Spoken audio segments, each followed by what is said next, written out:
إن الحمد لله نحمده ونستعينه ونستغفره ونعوذ بالله من شرور أنفسنا ومن سيئات أعمالنا من يهده الله فلا مضل له ومن يضلل فلا هادي له وأشهد أن لا إله إلا الله وحده لا شريك له وأشهد أن محمدًا عبده ورسوله يا أيها الذين آمنوا اتقوا الله حق تقاته ولا تموتن إلا وأنتم مسلمون يا أيها الناس اتقوا ربكم الذي خلقكم من نفس واحدة وخلق منها زوجها وبث منهما رجالا كثيرا ونساء واتقوا الله الذي تساءلون به والأرحام إن الله كان عليكم رقيبا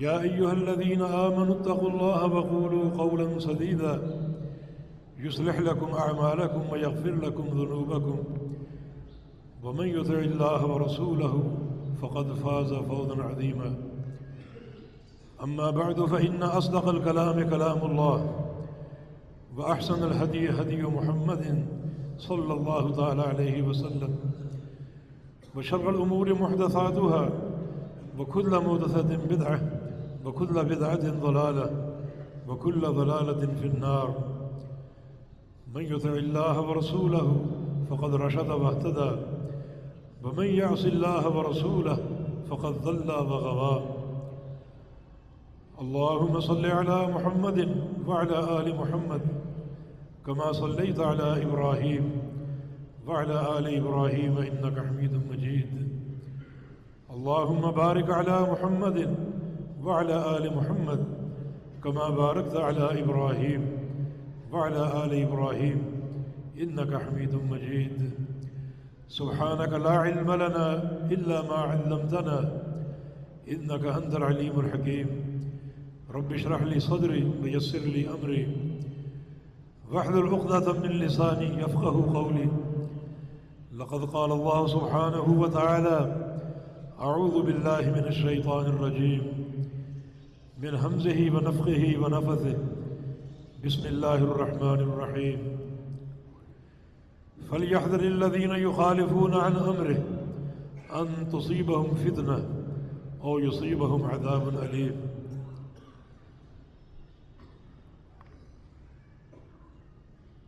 اس وقت ایک حدیث سامنے آ رہی ہے جسے امام منذری رحمہ اللہ تعالی نے الترغیب و ترہیب میں روایت فرمایا ہے اور شیخ البانی رحمہ اللہ نے اس کی سند کو صحیح قرار دیا ہے۔ اس حدیث کے راوی خادم رسول صلی اللہ علیہ وسلم جناب انس بن مالک رضی اللہ تعالی عنہ، اس کا ترجمہ پہلے سن لیجئے۔ جناب انس فرماتے ہیں اتیت رسول اللہ صلی اللہ تعالی علیہ وسلم، میں رسول کریم صلی اللہ علیہ وسلم کی خدمت میں حاضر ہوا اور ایک استدعا پیش کی۔ میں نے عرض کیا اسألک ان تشفع لی یوم القیامہ، یا رسول کریم صلی اللہ علیہ وسلم میری یہ خواہش ہے اور یہ طلب ہے کہ آپ قیامت کے دن میری شفاعت فرما دیجیے گا۔ آپ نے ارشاد فرمایا انی فاعل انشاء اللہ، میں انشاءاللہ ایسا ضرور کروں گا اور تمہاری شفاعت کروں گا۔ جناب انس نے عرض کیا این اطلبک یوم القیامہ، یا رسول اللہ صلی اللہ علیہ وسلم میں قیامت کے دن آپ کو کہاں تلاش کروں، آپ سے کہاں شرف ملاقات حاصل ہوگا؟ آپ نے ارشاد فرمایا اول ما تطلبنی عند الصلاة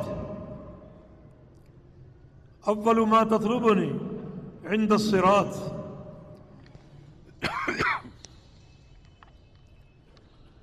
انس مجھے سب سے پہلے پل صراط کے پاس تلاش کرنا. عرض کیا ان لم اجدک عند الصراط، اگر میں پل صراط کے پاس آپ کو نہ پاؤں پھر کہاں تلاش کروں؟ فرمایا کہ تجدنی عند المیزان، پھر میں وہاں موجود ہوں گا جہاں اللہ رب العزت ترازو قائم کر کے بندوں کے اعمال کو تولے گا. عرض کیا کہ اگر وہاں بھی ملاقات کا شرف حاصل نہ ہو سکا پھر آپ کہاں ملیں گے؟ فرمایا کہ تجدنی علی الحوض، پھر میں حوض کوثر پہ کھڑا ہوں گا. لا اخطئ الثلاثة المواضع، ان 3 مقامات کے علاوہ میں اور کہیں نہیں ہوں گا. اگر مجھے تلاش کرنا چاہو تو ان 3 مقامات میں سے کسی ایک مقام پر مجھ سے آ کے مل لینا. یہ مکمل حدیث ہے. کچھ گزارشات پیش خدمت. نمبر 1، انس بن مالک رضی اللہ تعالی عنہ اس حدیث کے راوی ہیں، جنہیں 10 سال اللہ کے پیارے پیغمبر کی خدمت کا شرف حاصل ہوا، جن کا قول ہے کہ میں نے مدینہ میں 2 دن دیکھے ہیں. ایک دن سب سے منور اور دوسرا دن سب سے تاریک. سب سے منور وہ دن تھا جب امام الانبیاء مکہ سے ہجرت کر کے مدینہ میں داخل ہوئے. ہر طرف نور ہی نور تھا، روشنی کی برساتیں برس رہی تھیں. اور سب سے تاریک وہ دن تھا جس دن امام الانبیاء فوت ہو گئے اور اس دنیا سے کوچ اختیار کر گئے. ہر طرف تاریکیاں تھیں، اندھیرے تھے، رنج و الم چاروں طرف چھایا ہوا تھا. اور یہ تھا 12 ربیع الاول کا دن. اسی دن کو ہم یوم پیدائش کے طور پہ مناتے ہیں. حالانکہ ثقہ تاریخ سے یہ بات ثابت ہے کہ پیارے پیغمبر محمد الرسول اللہ صلی اللہ علیہ وسلم ربیع الاول کی 9 تاریخ کو پیدا ہوئے تھے، جس کی دلیل نبی علیہ السلام کی اپنی حدیث ہے صحیح مسلم میں، وفیہ خلقت، کہ میری ولادت پیر کے دن ہوئی تھی. اور مورخین نے ان تاریخوں کو نکالا ہے. پیر کے دن 9 ربیع الاول بنتی ہے، 12 نہیں بنتی. ہاں 12 تاریخ متفق علیہ آپ کی وفات کی تاریخ ہے. تو جناب انس رضی اللہ تعالی عنہ خادم رسول صلی اللہ علیہ وسلم اس حدیث کے راوی ہیں، جن نبی صلی اللہ علیہ وسلم نے دعا دی تھی اللہم اکثر مالہ ولدہ وادخلہ الجنہ. الہ العالمین انس کی مال میں اور اولاد میں برکتیں عطا فرما، اور قیامت کے دن اسے جنت کا داخلہ عطا فرما دینا. انس کا قول ہے اللہ نے اتنے بچے دیے کہ مجھے ان کے نام تک یاد نہیں ہے. اتنا مال دیا کہ میں اسے شمار نہیں کر سکتا. وانا انتظر الثالثہ، اب میں تیسری دعا کی قبولیت کا انتظار کر رہا ہوں. ان کی استدعا کیا تھی کہ یا رسول اللہ صلی اللہ علیہ وسلم آپ قیامت کے دن میری شفاعت فرما دیجیے گا. یہ صحابہ کی سوچ اور ان کے غور و فکر کا محور تھا. جب بھی سوچتے آخرت کے لیے سوچتے، جب بھی ان کی محویت ہوتی تو وہ امور آخرت کے تعلق سے ہوتی تھی، دنیا کے بارے میں بہت کم سوچتے تھے۔ اور صحابہ کرام کی سیرتوں کے برعکس ہماری تمام تر سوچ کا محور دنیا ہے، اپنی آخرت کے بارے میں بہت کم سوچتے ہیں، زیادہ ہم دنیا کا مال اور دنیا کے جو ثروتیں اور دولتیں ہیں ان کے حصول کے فکر مند ہوتے ہیں۔ ایک صحابی کا تعارف تاریخ نے کرایا ہے کہ شاب کان ہمہ الآخرہ، یہ ایک نوجوان تھا جس کی تمام تر سوچ کا محور آخرت تھی، دنیا نہیں تھی۔ اس کا نام ربیعہ بن کعب رضی اللہ عنہ، جس کے معمولات میں سے ایک معمول یہ تھا کہ رات بھر وضو کا پانی لے کر اللہ کے پیارے پیغمبر کی چوکھٹ پر بیٹھا کرتے تھے کہ شاید آپ کو رات کو پانی کی ضرورت محسوس ہو۔ اور ایک دن محسوس ہو گئی، گھر میں پانی نہیں تھا، آپ باہر نکلے پریشان ہو کر، سامنے ربیعہ بیٹھا ہے، پوچھا تم یہاں کیسے؟ عرض کیا کہ میں تو مدتوں سے آ رہا ہوں، یہ سوچ کر کہ رات کو اگر آپ کو کسی خدمت کی حاجت ہو تو میں آپ کا غلام موجود ہوں۔ آپ بہت خوش ہوئے، جناب ربیعہ آپ کو وضو کرا رہے ہیں اور اللہ کے پیارے پیغمبر فرما رہے ہیں کہ سل تعطیٰ۔ ربیعہ کوئی سوال ہے، کوئی آرزو ہے، کوئی خواہش ہے، کوئی طلب ہے تو کر لو، وہ ضرور پوری ہوگی، اللہ پورا کر دے گا۔ ربیعہ نے سوچنے کی مہلت طلب کی اور کچھ دن کے بعد آئے اور کہا کہ یا رسول اللہ صلی اللہ علیہ وسلم، میں نے سوچ لیا آپ سے کیا مانگوں۔ فرمایا کیا مانگنا چاہتے ہو؟ عرض کیا کہ اسألک مرافقتک فی الجنہ، مجھے جنت میں آپ کی رفاقت چاہیے، آپ کا ساتھ چاہیے۔ حالانکہ ربیعہ ایک ایسے نوجوان تھے جن کی زندگی فقر و فاقہ میں گزری، چاہتے تو دنیا مانگ لیتے، دنیا کے خزانے مانگ لیتے، لیکن نہیں، ان کی سوچ کا محور آخرت تھا۔ اللہ تعالی ہمیں بھی آخرت کا سوچنے کی توفیق عطا فرمائے۔ پیارے پیغمبر کا ارشاد گرامی بھی ہے، کن فی الدنیا کأنک غریب او عابر السبیل، کہ دنیا میں یوں رہو جیسے تم مسافر ہو، یا ایک راستہ عبور کرنے والے ہو کہ راستہ عبور کر کے اپنے گھر کو پہنچ جاؤ گے۔ دنیا کو ایک سفر کے طور پہ سمجھو اور اپنے آپ کو ہمیشہ آخرت کا مقیم رکھو، اپنے آپ کو ہمیشہ آخرت کے اندر رکھو اور آخرت کے بارے میں سوچو۔ یہی سوچ انس بن مالک کی تھی، اور یہ سوچ آج انہیں امام الانبیاء کے پاس لے آئی اور یہ عرض کیا، یا رسول اللہ صلی اللہ علیہ وسلم، آپ قیامت کے دن میری شفاعت فرما دیجیے گا۔ آپ نے وعدہ فرما لیا کہ میں ایسا ضرور کروں گا۔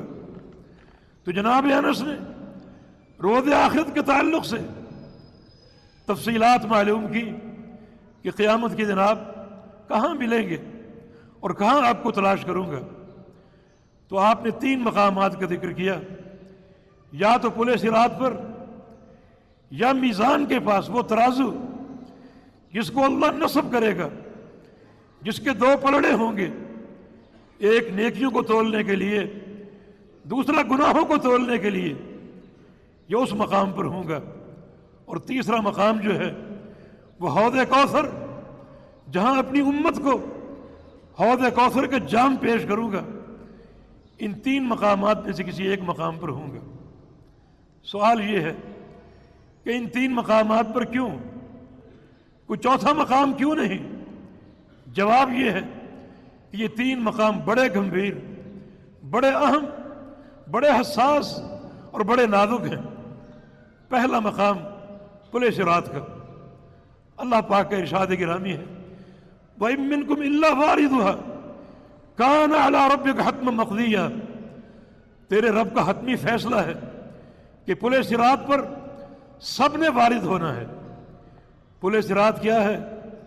ایک پل میدان محشر اور جنت کے درمیان، یہ جہنم کے اوپر نصب ہوگا، نیچے جہنم کی دہکتی آگ، اوپر یہ پل قائم ہوگا، میل ہا میل لمبا،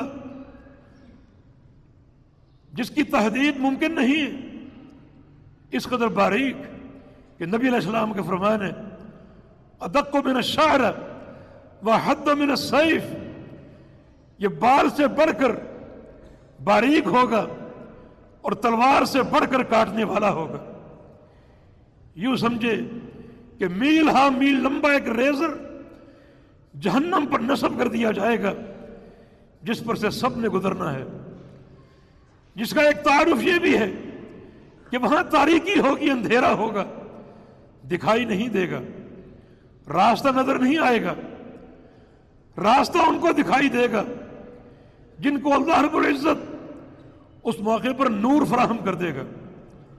نبی علیہ السلام کی حدیث ہے کہ یسیر الناس علی قدر نورہم، لوگ پل صراط سے گزریں گے اپنے نور کے بقدر۔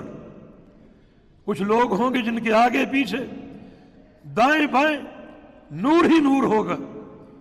یہ نور کس چیز کا ہے؟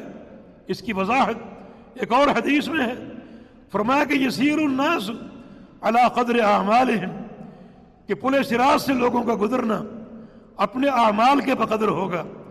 مانا یہ نور اعمال کا نور ہوگا، یہ نور نیکیوں کا نور ہوگا۔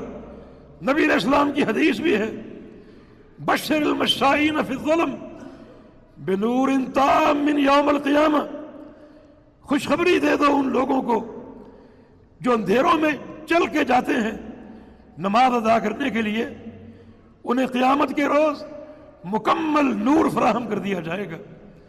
تو یہ نور عمل کا نور ہوگا۔ یہ پل صراط کی گمبھیر گھاٹی ہے، جہنم پر قائم ہے۔ امام الانبیاء نے گزرنے والوں کی کئی اقسام بیان کی ہیں۔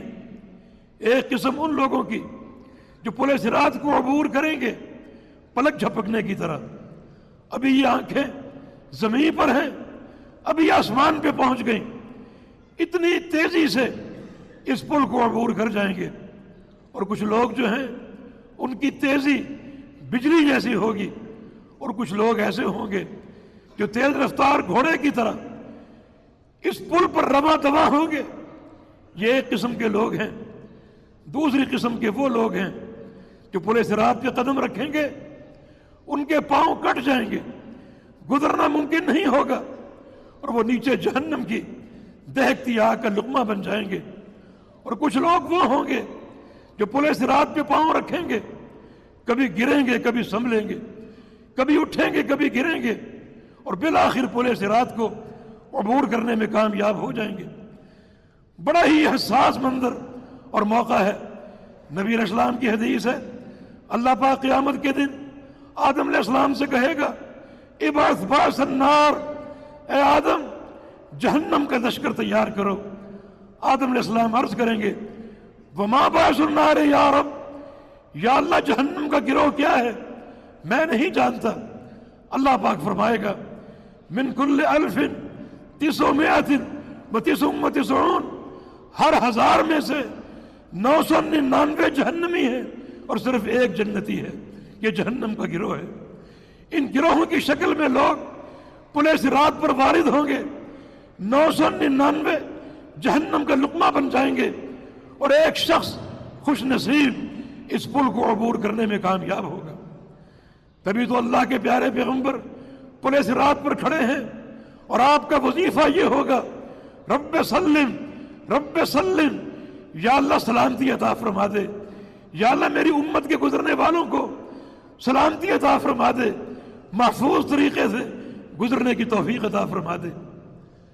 اللہ کے بندو، اس اہم ترین گھاٹی میں کامیابی کے لیے ضروری ہے کہ آج کثرت سے عمل کرو اور تیزی کے ساتھ عمل کرو، کیونکہ امام الانبیاء نے فرما دیا کہ یسیر الناس علی قدر اعمالہم، کہ لوگ اپنے اعمال کے بقدر گزریں گے۔ جتنے عمل زیادہ ہوں گے اتنا نور زیادہ ہوگا، جتنا نور زیادہ ہوگا اسی قدر منزل آسان ہوگی، اور جتنے عمل کم ہوں گے اتنا نور میں کمی ہوگی۔ میں نے پیارے پیغمبر کی ایک حدیث پڑھی کہ بعض لوگوں کا نور ایسا ہوگا کہ ان کے پاؤں کے انگوٹھے پر صرف نور کا نقطہ ہوگا، ایک نشان ہوگا۔ بتائیے کیسے گزرنا ممکن ہوگا؟ صحیح بخاری کی حدیث کے مطابق مزلقہ، اس پل پر پھسلن ہوگی، اور صحیح بخاری کی حدیث کے مطابق اس پل کے دونوں طرف پیچدار جھاڑیاں ہوں گی۔ کسی کا پاؤں پھسل گیا، جھاڑیوں میں الجھ گیا، تو پھر وہ باہر نہ آ سکے گا اور نکل نہ سکے گا۔ تو یہ ایک خطرناک گھاٹی۔ آپ نے فرمایا اول ما تجدنی عند الصراط انس، مجھے قیامت کی تلاش کرنا چاہو تو سب سے پہلے پل صراط پر آ کر دیکھنا، اس مرحلے پر آ کر دیکھنا میں یہاں کھڑا ہوں گا، اور اگر یہاں نہ ہوا دوسری منزل، دوسرا ٹھکانہ، فرمایا کہ عند المیزان، اس مقام پر ہوں گا جہاں اللہ رب العزت میزان قائم کر دے گا، وہ ترازو جو بندوں کے اعمال کو تولے گا، جو کہ بڑی اہم گھاٹی ہے۔ اس سے قبل حساب و کتاب کے مرحلے میں اعمال کو گنا جا چکا ہے، نمازیں کتنی پڑھی، زکوٰۃ کتنی دی، روزے کتنے رکھے، اعمال کی گنتی ہو چکی۔ اب آگے یہ مرحلہ میزان کا ہے جہاں انہی اعمال کو تولا جائے گا۔ کیوں تولا جائے گا؟ تاکہ ان اعمال کا معیار چیک کیا جائے کہ یہ عمل معیاری بھی ہیں یا نہیں۔ بہت سے لوگ عمل کرتے ہیں، نیکیوں کے ڈھیر لگانے والے، مگر ان کا عمل اصل قبولیت کے معیار سے خالی ہوگا۔ اللہ پاک کا فرمان ہے بسم اللہ الرحمن الرحیم، هل اتاک حدیث الغاشیہ وجوہ یومئذ خاشعہ عاملۃ ناصبہ تصلی نارا حامیہ۔ آپ کے پاس قیامت کی یہ ہولناک خبر آئی جس دن بہت سے چہرے ذلیل ہوں گے۔ یا اللہ ان کا قصور کیا ہے؟ کیا یہ لوگ بد عمل تھے یا بے عمل تھے؟ فرمایا کہ نہیں، عاملہ، عمل کرنے والے تھے، ریاضتیں کرنے والے تھے، مجاہدے کرنے والے تھے، بے تحاشا کوششیں کرنے والے، ناصبہ، عمل کر کر کے تھک جاتے تھے، لیکن تصلی نارا حامیہ، قیامت کے دن اس عمل کے باوجود جہنم کی دہکتی ہوئی آگ ان کا مقدر بن جائے گی، ان کا ٹھکانہ بن جائے گی، برباد ہو جائیں گے، عمل ضائع ہو جائیں گے۔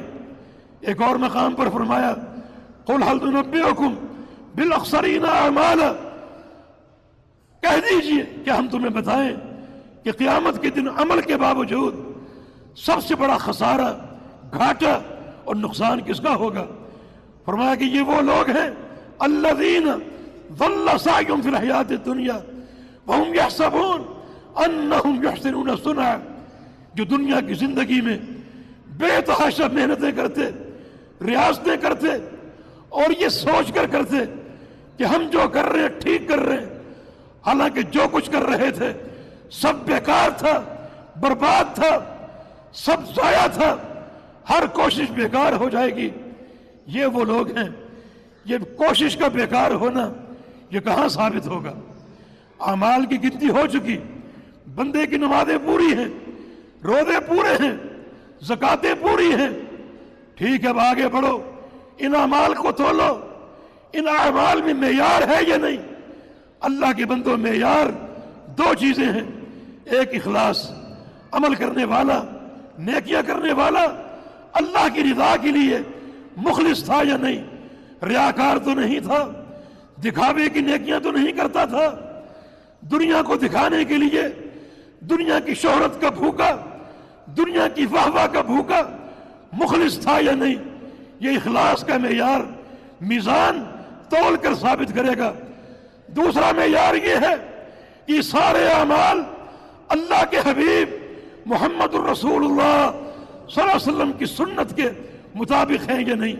ایسا تو نہیں اس بندے نے نیکیاں تو کی، لیکن کس طرح؟ جس طرح خاندان میں ہو رہا ہے، برادری میں ہوتا آ رہا ہے، باپ دادا کرتے رہے ہیں، بس یہ اس کے دین کی کل سوچ تھی، اور کوئی ذوق نہیں تھا۔ اللہ کے پیارے پیغمبر سے محبت کا دعویٰ تو تھا، لیکن کبھی ایک دن بھی توفیق نہ ملی کہ بیٹھ کر اپنے عمل اللہ کے پیارے پیغمبر کی سنت پر پیش تو کروں، اپنی نماز اللہ کے پیارے پیغمبر کی نماز سے چیک کر کے تو دیکھوں، اپنا حج امام الانبیاء کے حج کے مطابق دیکھ کر تو دیکھوں۔ کبھی یہ توفیق نہ ہوئی۔ عمل تو بے تحاشا ہے، مگر عمل میں قبولیت کا معیار نہیں، اور وہ معیار امام الانبیاء کی سنت کی اتباع ہے۔ اس لیے یہاں بھی بہت سے برج گریں گے، بہت سے لوگ ناکام ہوں گے۔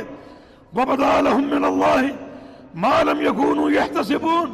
اس مرحلے میں اللہ تعالیٰ کی طرف سے بہت سے لوگوں کے لیے ایسے فیصلے ہوں گے جن کی ان کو توقع نہ ہوگی۔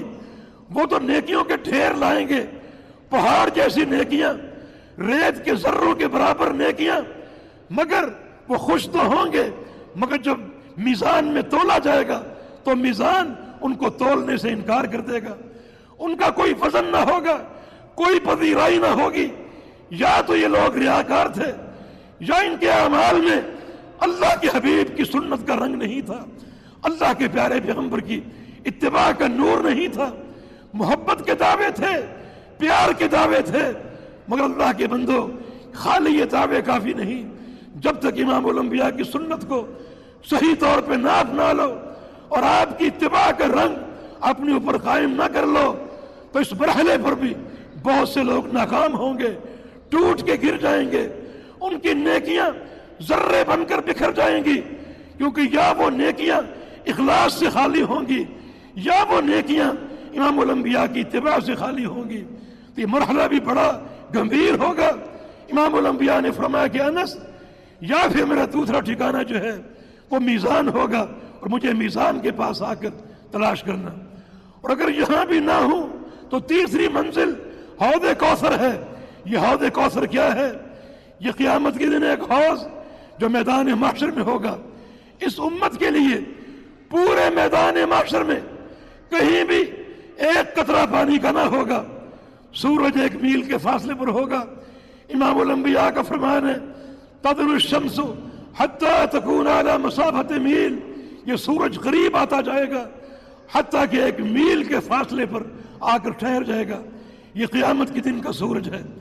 آج یہ سورج کروڑہا میل کے فاصلے پر ہے، اور اگر دنیا میں درجہ حرارت 50 ہو جائے ہماری جان نکل جاتی ہے، حالانکہ ہمارے پاس وسائل موجود ہیں، اے سی ہیں، فریجیں ہیں، پنکھے ہیں، سائے ہیں، مگر قیامت کے دن کوئی وسائل نہ ہوں گے۔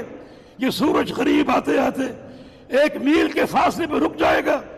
نیچے کیا درجہ حرارت ہوگا، کیا ٹیمپریچر ہوگا۔ پورے میدان محشر میں نہ کوئی درخت ہے اور نہ کسی دیوار کا سایہ ہے، نہ کوئی ٹھنڈک حاصل کرنے کا ذریعہ ہے۔ اس قدر یہ قریب سورج ہوگا۔ یقیناً پانی کی طلب ہوگی۔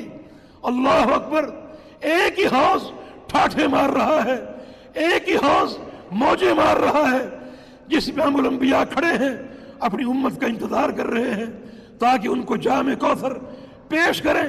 یہ حوض کوثر کیا ہے؟ فرمایا کہ اس کا عرض، اس کی چوڑائی عدن سے لے کر مدینہ تک ایک روایت آتی ہے، عدن سے صنعاء تک کی روایت ہے۔ اتنا وسیع یہ حوض ہوگا، اور اس کا پانی جنت الفردوس سے آ رہا ہوگا۔ اس کے آب خورے جو ہیں آسمان کے ستاروں کے برابر ہوں گے۔ احلا من العسل، شہد سے بڑھ کر میٹھا ہوگا۔ ابرد من الثلج، اور برف سے بڑھ کر ٹھنڈا ہوگا۔ ابیض من اللبن، اور دودھ سے بڑھ کر سفید ہوگا۔ نبی علیہ السلام کی امتی اس حوض پہ وارد ہوں گے۔ یقیناً یہ قیامت کی بہت بڑی نعمت ہے، نعمت عظمیٰ ہے، نعمت کبریٰ ہے۔ یہ بھی اللہ کے پیغمبر کھڑے ہوں گے۔ ایک حدیث سن لیجئے، صحیح بخاری کے حوالے سے، کچھ لوگ آئیں گے ایک گروہ کی شکل میں، جتھے کی شکل میں، حوض کوثر کا پانی پینے کے لیے۔ اللہ کے پیارے پیغمبر سراپا اشتیاق بن کر ان کا انتظار فرمائیں گے۔ اچانک جبریل امین نمودار ہوں گے، انہیں ہٹا دیں گے، دھتکار دیں گے، دھکے مار کر دور کر دیں گے۔ رسول اللہ صلی اللہ علیہ وسلم فرمائیں گے انہیں کیوں روک رہے ہو، ان کو آنے دو، میری امت کے لوگ ہیں۔ جبریل فرمائیں گے انک لا تدری ما احدثوا بعدک، آپ نہیں جانتے انہوں نے آپ کے بعد اس دین میں کیسی کیسی بدعتیں ایجاد کی تھی، کیسے کیسے بدعتی کام یہ انجام دیتے تھے، انہیں حوض کوثر کا قطرہ نصیب نہیں ہوگا۔ ٹھیک ہے، نمازی تھے، حاجی تھے، عمرے کرنے والے تھے، روزے رکھنے والے تھے، لیکن چونکہ ساتھ ساتھ بدعتوں کا ارتکاب کرتے تھے۔ بدعت جب بندے کے عقیدے میں یہ عمل میں شامل ہو جائے، اس کی تمام نیکیاں اکارت ہو جاتی ہیں، ضائع اور برباد ہو جاتی ہیں۔ چنانچہ یہ لوگ سمجھ رہے ہوں گے ہمارے پاس بے تحاشا نیکیاں ہیں، مگر ان نیکیوں کی حشر کے میدان میں کوئی قیمت نہ ہوگی، کوئی مول نہ ہوگا، انہیں دھتکار دیا جائے گا۔ بلکہ اللہ کے پیارے پیغمبر فرمائیں گے سحقاً سحقاً لمن غیر بعدی، ان لوگوں کو دور کر دو جنہوں نے میرے بعد میرے دین کو تبدیل کر دیا۔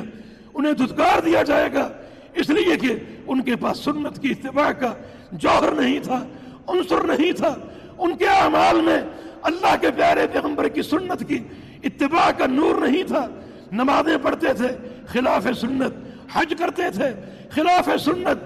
بس یہ دیکھو مولوی صاحب نے کیا بتا دیا، باپ دادا کیا کرتے تھے، برادری میں کیا ہوتا ہے، یہ ان کے دین کا سارا ذوق ہے۔ باقی اللہ کے پیغمبر کی سنت کیا ہے، آپ کی تعلیمات کیا ہیں، آپ کے فرامین کیا ہیں، اس سے بالکل اندھے اور گونگے تھے۔ چانچہ ان کو دھتکار دیا جائے گا، دھکے مار کر دور کر دیا جائے گا۔ یہ حوض کوثر کی صورتحال ہے۔ اس حوض کا پانی نصیب ہوگا ان لوگوں کو جن لوگوں نے اس زندگی میں اللہ کے پیارے پیغمبر کے عنصر کے جذبے کو، آپ کی سنت کی اتباع کے جذبے کو اپنے اوپر قائم کر لیا، غالب رکھ لیا، عقیدہ بنایا تو آپ کی سنت کے مطابق عمل کیا، تو آپ کی سنت کے مطابق تجارت کی، تو آپ کی سنت کے مطابق شادی بیاہ کے معاملات کیے، تو آپ کی سنت کے مطابق غمی خوشی کے معاملات کو نمٹایا، تو آپ کی سنت کے مطابق ان کے اخلاق، آپ کی سنت کے مطابق ان کی سیاست، آپ کی سنت کے مطابق ان کی معیشت و تجارت، آپ کی سنت کے مطابق یہ لوگ کامیاب ہوں گے۔ انہیں اگر حوض کوثر کا ایک گھونٹ بھی نصیب ہو گیا تو امام الانبیاء کا فرمان ہے پورے اس دن میں جس کی مقدار دنیا کے 50,000 سال کے برابر ہے، سورج 1 میل کے فاصلے پر ہے، اس پورے دن میں انہیں پیاس تک محسوس نہیں ہوگی جسے ایک گھونٹ حوض کوثر کا پانی نصیب ہو گیا۔ تو یہ ایک عظیم گھاٹی، فرمایا کہ یا میں یہاں کھڑا ہوں گا۔ یہ 3 مقامات، کہ ان 3 مقامات پر آپ کیوں ہوں گے؟ کیونکہ ان تینوں مقامات کی اہمیت ہے۔ ان تینوں مقامات کا ذکر آپ نے کیا، ہمارے سامنے پیش کیا، تاکہ ان کو ہم سمجھیں، ان کو ہم سنیں اور ان کی تیاری کریں۔ ان تینوں مقامات پر تیاری کے لیے ہمیں کیا کرنا ہوگا؟ نمبر 1، حوض کوثر میں اعمال کی کثرت اور اعمال کی تیزی۔ نبی علیہ السلام کا فرمان ہے من ابطأ به عمله لم یسرع به نسبه۔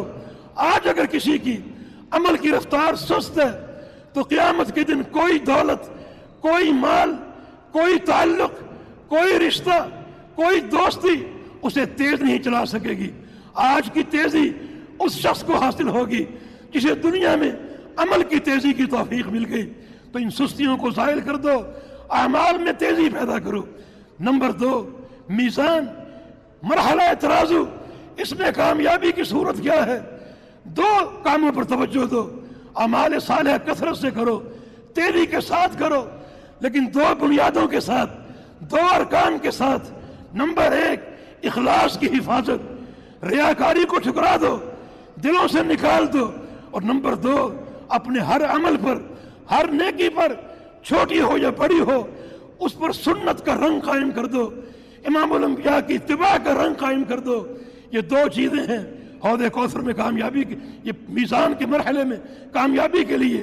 اور تیسرا مرحلہ حوض کوثر، واقعہ آپ نے سن لیا، اہل بدعت کو دھتکار دیا جائے گا، ٹھکرا دیا جائے گا۔ حوض کوثر کے قریب پہنچ جانے کے باوجود انہیں دھکے دے کر دور کر دیا جائے گا۔ اور آج یہاں پر یہ پانی انہیں نصیب ہوگا جن کے اندر سنت کی محبت کا جذبہ ہے، سنت ان کے عقیدے میں شامل ہے، حدیث ان کے عمل کا حصہ ہے، بلکہ عمل کی اساس ہے، بلکہ قوی ترین اساس ہے۔ انہیں حوض کوثر کا پانی نصیب ہوگا۔ اس کے بعد میرے دوست اور بھائیوں، حدیث کا اہم مسئلہ، جناب انس کا سوال کیا تھا؟ میرے لیے شفاعت کر دیجیے گا، آپ نے وعدہ فرما لیا۔ یہ سوال اور بہت سے صحابہ سے ثابت ہے، جیسے عوف بن مالک الاشجعی، ابو عبیدہ بن جراح اور معاذ بن جبل رضی اللہ عنہم، ان تمام صحابہ نے وقتاً فوقتاً امام الانبیاء سے شفاعت کا سوال کیا تھا۔ امام الانبیاء نے سوچا آپ امت کے رحیم تھے، امت کے شفیق تھے، امت کے ہمدرد تھے، کہ آج میرے صحابہ موجود ہیں اور کبھی کوئی آ کر شفاعت کا سوال کر رہا ہے اور کبھی کوئی آ کر شفاعت کی استدعا کر رہا ہے۔ میرے جانے کے بعد، دنیا سے جانے کے بعد جو لوگ بعد میں آئیں گے وہ تو سوال نہیں کر سکیں گے، انہیں شفاعت کیسے حاصل ہوگی؟ چنانچہ رسول اللہ صلی اللہ علیہ وسلم نے اپنی قیامت کی شفاعت کے حصول کے لیے ایک قاعدہ بیان کر دیا تاکہ بعد میں آنے والے بھی اس سے مستفید ہو سکیں، اس قاعدے کو اپنا کر اللہ کے پیارے پیغمبر کی شفاعت کو حاصل کرنے کی تیاری کر سکیں، اس کی استعداد کر سکیں۔ نبی علیہ السلام کے ایک صحابی عبد الرحمن بن عقیل اللہ کے پیغمبر سے سوال کرتے، یا رسول اللہ صلی اللہ علیہ وسلم اللہ تسأل اللہ ملکن کا ملک سلیمان، آپ اللہ سے دعا کیوں نہیں کرتے تھے کہ اللہ تعالیٰ آپ کو بھی وہ بادشاہت دے دے جو اپنے پیغمبر سلیمان علیہ السلام کو دی تھی؟ وہ دعا کیوں نہیں کرتے تھے؟ دنیا میں فقر ہے، فاقے ہیں، کئی مراحل ہم نے ایسے بھی دیکھے کہ آپ کے پیٹ پر بھوک کی وجہ سے پتھر بندھے ہوئے ہیں، گھروں میں فاقے ہوتے ہیں، بعض اوقات مہمان آ جاتا ہے، آپ کے 9 گھر ہوتے ہیں، کسی گھر سے ایک کھجور تک برآمد نہیں ہوتی اور آپ پریشان ہوتے ہیں کہ اس مہمان کی ضیافت کیسے کریں، مہمان نوازی کیسے کریں؟ تو آپ بھی اللہ سے سوال کر دیجئے، اللہ تعالیٰ آپ کو سلیمان علیہ السلام جیسی بادشاہت عطا فرما دے جن کی حکومت پوری کائنات پر تھی، ایسی بادشاہت آپ بھی مانگ لیں۔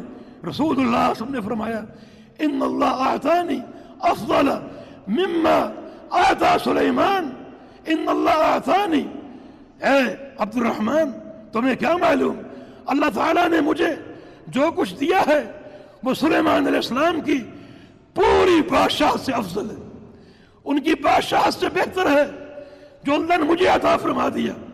اللہ نے کیا عطا فرمایا؟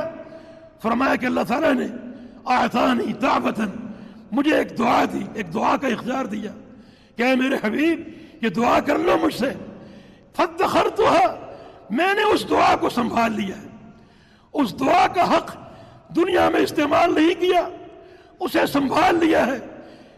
کیوں سنبھالا؟ شفاعت لامتی یوم القیامہ، قیامت کے دن اپنی امت کی شفاعت کرنے کے لیے، اپنی امت کی سفارش کرنے کے لیے۔ وہ حق مجھے دنیا میں ملا تھا کہ جو دعا چاہے کر لو اپنے بارے میں نے وہ دعا نہیں کی، اسے سنبھال لیا، اس دعا کے حق کو استعمال کروں گا میں قیامت کے روز اپنی امت کی شفاعت کرنے کے لیے۔ آپ کتنے افراد کی شفاعت کریں گے اس کا فیصلہ ایک اور حدیث سے ہوتا ہے۔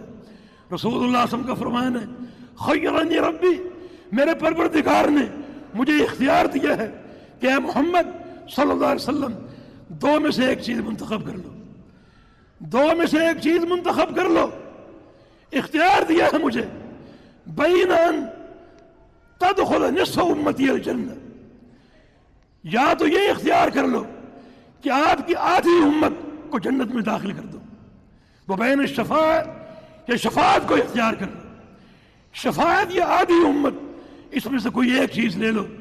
اگر کہو تو آپ کی آدھی امت کو قیامت کے دن جنت کا داخلہ عطا کر دو، اور کہو تو شفاعت دے دو۔ صحابہ نے پوچھا ماذا اخترت یا رسول اللہ، یا رسول اللہ صلی اللہ علیہ وسلم آپ نے کس چیز کا انتخاب کیا؟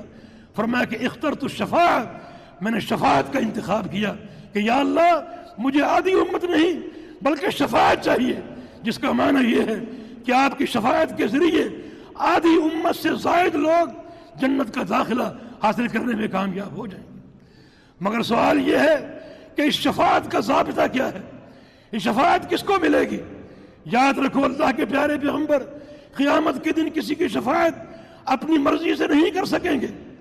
آیت الکرسی کی جو ایک جملہ ہے اس کی دلیل ہے کہ شفاعت کرنے والے شفاعت نہیں کریں گے مگر اس کے جس کے لیے اللہ کا اذن ہوگا، اللہ کی اجازت ہوگی۔ اور اللہ تعالیٰ کے اذن سے جس کی شفاعت کریں گے وہ شفاعت قابل قبول ہوگی۔ تو اس شفاعت کا فارمولہ کیا ہے؟ 2 حدیثیں پیش خدمت ہے۔ ایک صحیح بخاری کی حدیث محدث امت ابو ہریرہ رضی اللہ عنہ کی روایت سے فرماتے ہیں کہ میں نے پیغمبر علیہ السلام سے ایک سوال کیا، یا رسول اللہ صلی اللہ علیہ وسلم، من اسعد الناس بشفاعتک یوم القیامہ، وہ کون خوش نصیب لوگ ہیں جن کی قیامت کے دن آپ شفاعت کریں گے؟ وہ کون لوگ ہیں؟ تو رسول اللہ صلی اللہ علیہ وسلم نے ارشاد فرمایا، اسعد الناس بشفاعتی یوم القیامہ من قال لا الہ الا اللہ خالصا من قلبہ، میری شفاعت قیامت کے دن صرف ان لوگوں کو نصیب ہوگی جنہوں نے لا الہ الا اللہ کا اقرار کر لیا، اعتراف کر لیا، اس کلمے کو سمجھ لیا، اس کے تقاضوں کو پہچان لیا اور پوری زندگی ان تقاضوں پر ڈٹ گئے، معنی اللہ کی توحید کو پہچان لیا، شرک سے متنفر ہو گئے اور ایک اللہ کے سامنے سجدے کرنا، اسی کے لیے منتیں اور نیازیں، اسی کے لیے خرچ کرنا، اسی کے نام پر خرچ کرنا، اسی کے نام پر عبادات انجام دینا، ہر قسم کے شرک کو ٹھکرا دینا اور اس میں پورا اخلاص ہو، کسی قسم کے شرک کی ملاوٹ نہ ہو۔ توحید کے اندر ایک سوئی کے ناکے کے برابر ملاوٹ اگر شامل ہو جائے پوری توحید ختم ہو جاتی ہے اور بندے کے اعمال برباد ہو جاتے ہیں۔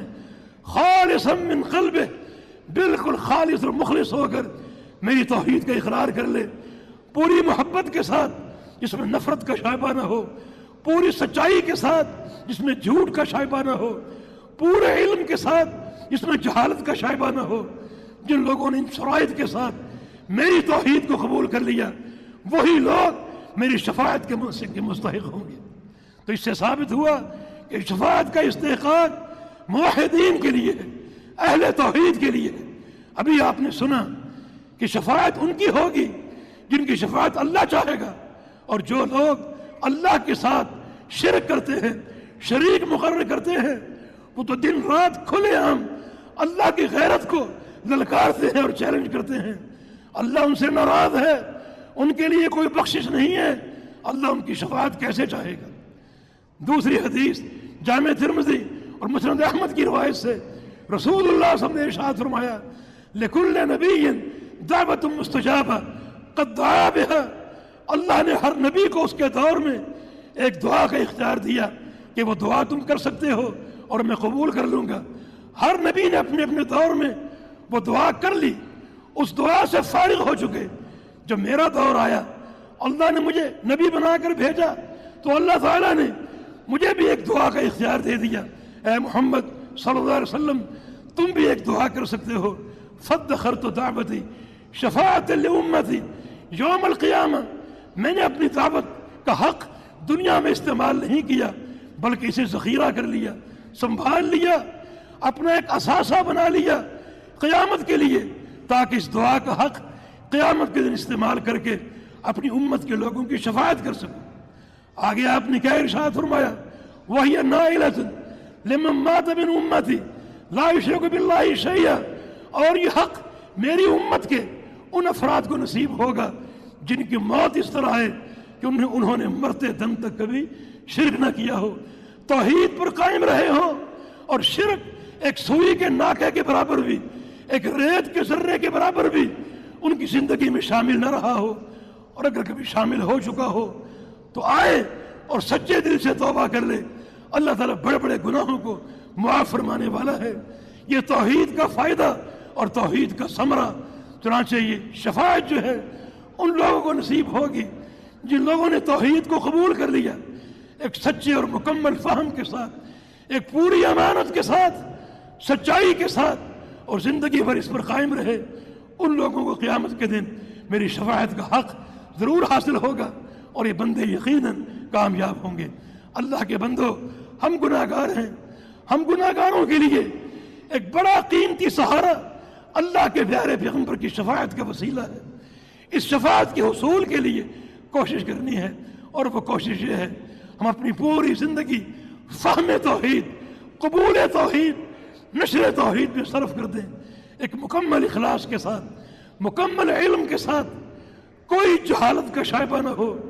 جہالت دیگر مقامات پر قابل قبول ہے، لیکن توحید کے معاملے میں قابل قبول نہیں ہے۔ ایک علم کے ساتھ جس میں جہل نہ ہو، ایک تصدیق کے ساتھ جس میں انکار نہ ہو، ایک یقین کے ساتھ جس میں شک نہ ہو، ان تمام بنیادوں کے ساتھ اللہ کی توحید کو سمجھ لو، پھر مکمل اخلاص ہو اور امام الانبیاء کی سنت کی اتباع ہو ہر عمل کے لیے، خواہ وہ چھوٹا ہو یا بڑا۔ یہ دو ایسے قانون ہیں جو اخروی کامیابی کو یقینی بنائیں گے۔ تو یہ کچھ گزارشات تھی حدیث انس کے تعلق سے، جس میں یہ بڑی اہم باتیں سامنے آئیں۔ نمبر ایک، ہم آخرت کا فکر کریں جیسے صحابہ کیا کرتے تھے۔ ہم دنیا میں منہمک ہیں، آخرت ایک لازوال جو ہے وہ مرحلہ ہے جو کبھی ختم نہ ہوگا۔ اس کی زیادہ راہ تیار کرو، اس سفر کے اعتبار سے اعمال صالحہ پر محنت دو، اور خاص طور پر یہ 3 گھاٹیاں، پل صراط کی اور میزان کی، حوض کوثر کی، ان تینوں گھاٹیوں کی تیاری کے اسباب موجود ہیں، بنیادیں موجود ہیں۔ انہیں پروکار لا کر محنت کریں اور ایک سچی استعداد اپنے اندر پیدا کریں، تاکہ قیامت کے روز اللہ تعالی ہمیں کامیاب لوگوں میں شامل فرما لے۔